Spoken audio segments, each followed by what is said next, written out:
Is it okay if I'm right down here with you guys? Great. Thanks very much, Mitch and Amanda, and thank you guys for suffering through this day with us here in La Jolla on the Cove. My name is Brad Barker from the Halo Corporation. We're a group of special operations and intelligence personnel founded right here in La Jolla, and we do a bunch of stuff in private security and also a heavy emphasis in humanitarian aid and disaster response around the world. We do this with 3 divisions. We've got a science and technology group, which plays around with a lot of that gee whiz, James Bond, Jack Bauer stuff. And the other directorates we have are our field operations group, where we take folks with a specific special operations background and deploy them into areas of war and conflict, disaster globally. Hurricane Katrina, the mudslides in Peru, doing geospatial imaging for Banda Aceh and Phuket, Thailand after the tsunami. And also more recently in Haiti, where we spent about 6 weeks working on a lot of the crisis management there in support of U.S. Southcom and bringing critical information right back here to San Diego via satellite to the Homeland Security Visualization Laboratory hidden at San Diego State University. And getting a bit of a glare on that, so those are those 3 divisions. Okay, boom. Some of the things that we found are common threads in the disasters that we work globally is the communications component. And Hussein was kind enough to give us a 30,000-foot view of how that might work on the technical aspect. And I'm going to show you some practical applications of some things that we were able to do that are innovative using the technology that was just very expertly explained to you. Because I don't have a background like Hussein's, he can explain the fundamentals of the combustion engine. I just need to know where the car keys are and how to start the engine. So the biggest breakdown when you're in an emotional crisis in one of these areas of war and conflict disaster is the communication component. If that breaks down, you're lost. The right hand doesn't know what the left hand is doing. You don't know what assets are on the ground. You've got USAID, you've got the World Health Organization, you've got a displaced government in Haiti, you've got a bunch of other faith-based groups that are operating in the area doing profound work. But nobody knows where each other are on the chessboard. Nobody knows what everybody has because the communication is not there. So if you can bridge that gap, then you can move into coordination. Oh, you've got this? Well, I need that. Okay, so let's get these 2 things together, and maybe we can do some good stuff and save some lives. So if you can bridge that gap, then you start to get proactive. You start to move a little bit further ahead in the time continuum, and then you can start collaborating. You can say, okay, if this happens again this way tomorrow, let's go ahead and do it the way that we did today and take these lessons learned and pay them forward. All of this is happening in real time, and the way we have typically done it in the past is we take a whole lot of stuff that isn't commercially available, like bringing a wide area network down from space and creating a virtual broadband in a vehicle that looks not unlike that, which is made here in California. We bring a wide area network down from space, and then we use a WiMAX solution to give you basically a Wi-Fi hotspot that you might have in a Starbucks in a disaster zone. But this bubble goes 5 miles or maybe 10 miles. So now everybody working in the area of operation can now use their device that's commercial off the shelf, log on, tell everybody where they are, communicate, coordinate, and collaborate. We brought this technology down to Haiti right after the earthquake, and obviously you all know what a mess that was. You've got a host nation that's absent. You've got an overt amount of gifting and generosity that's actually causing a serious problem at the airport of Port-au-Prince. There was an unprecedented amount of donations that went down to Haiti that the logistics and supply chain in that area was not able to digest and distribute the necessary aid. So our role was to track about 400 refugee camps from space. And we were directed by U.S. Southcom through this Viz Lab at San Diego State to do a medical assessment, a site survey, and do some psychosocial assessments on what was going on with the displaced and afflicted people. So here's the innovation piece. We're in Haiti, a desperately poor nation, arguably one of the poorest nations in the world, clearly the most destitute nation in our hemisphere. We show up with all of our cool, shiny, new gear, and we're ready to save the day. And you've got a whole bunch of teenagers and adolescents, and they've got cell phones.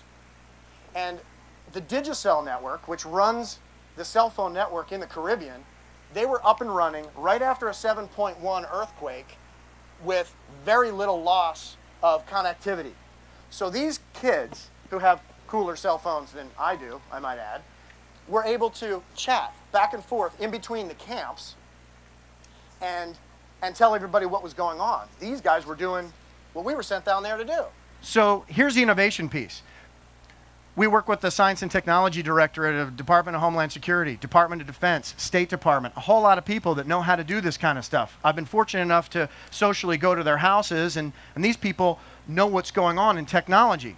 And you go to their living room, look at their media center, and they got a VCR there. VCR?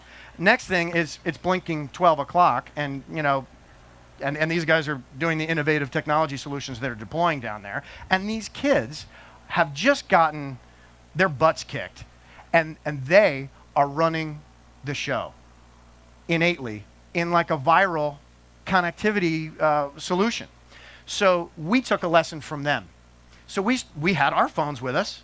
We started plugging that stuff in, and we were able to complete this mission using commercial off-the-shelf technology, bring all this info back to San Diego State's Homeland Security Lab so that U.S. Southcom, which is running the entire medical mission for Haiti at the time, so they could know who needed what, when, what the logistics supply chain breakdowns were, and they could solve these problems, all using devices that you guys have on your person.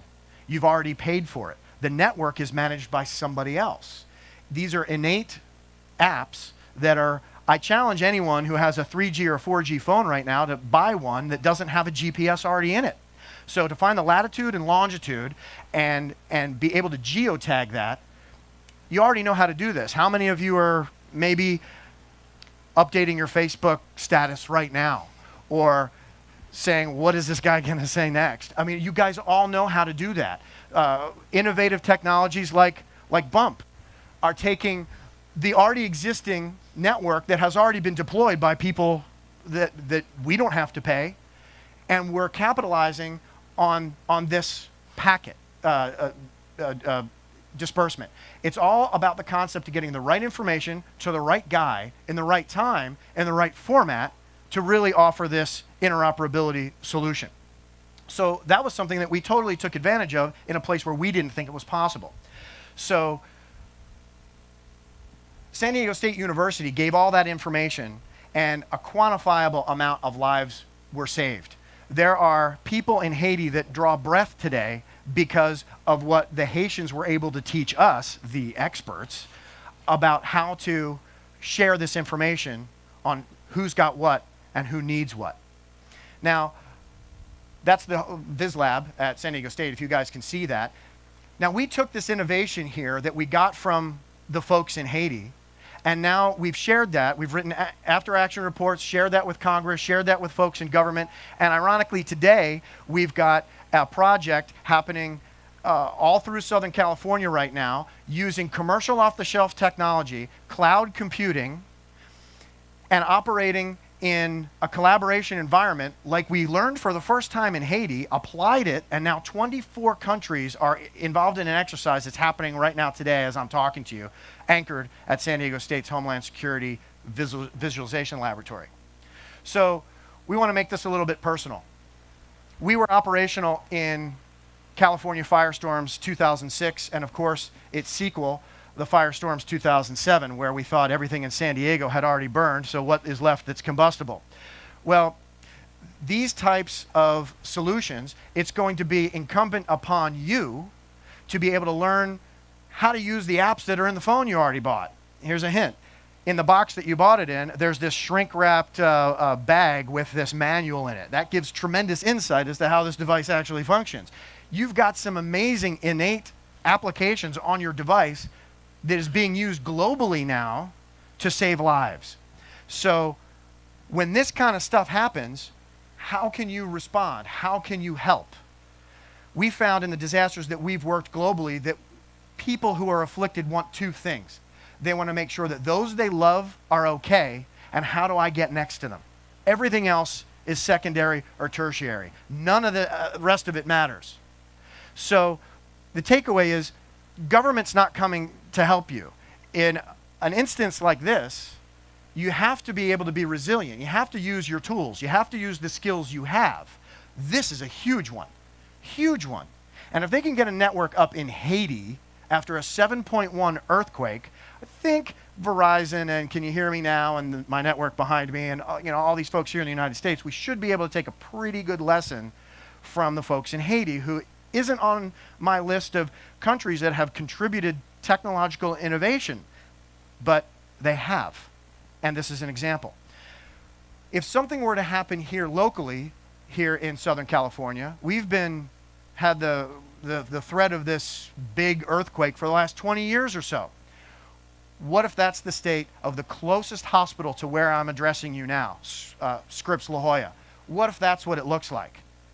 How are you going to maintain? How are you going to get to those that you care about? How are you going to make sure they're okay? How are you going to let everybody know where you are? These are some cutting edge apps applied in a way to save lives, and we don't have to worry about if you've got the node on the network, because chances are, if you're like me or some of the other entrepreneurial folks that the TED audience is, you can't get 10 feet away from your cell phone before breaking out in a Tourette's episode. So if something critical is going to happen, you've already got your link. It's now, we did a haphazard, ad hoc, Forrest Gump style case study live in Haiti, and now it is a program of record with the US government, and you guys can all be involved if you take preparedness seriously, discipline yourself, and learn how to use the device you own. If you want training on the device you own, find a 14-year-old. They'll teach you. My name is Brad Barker. Thanks very much for your time and attention.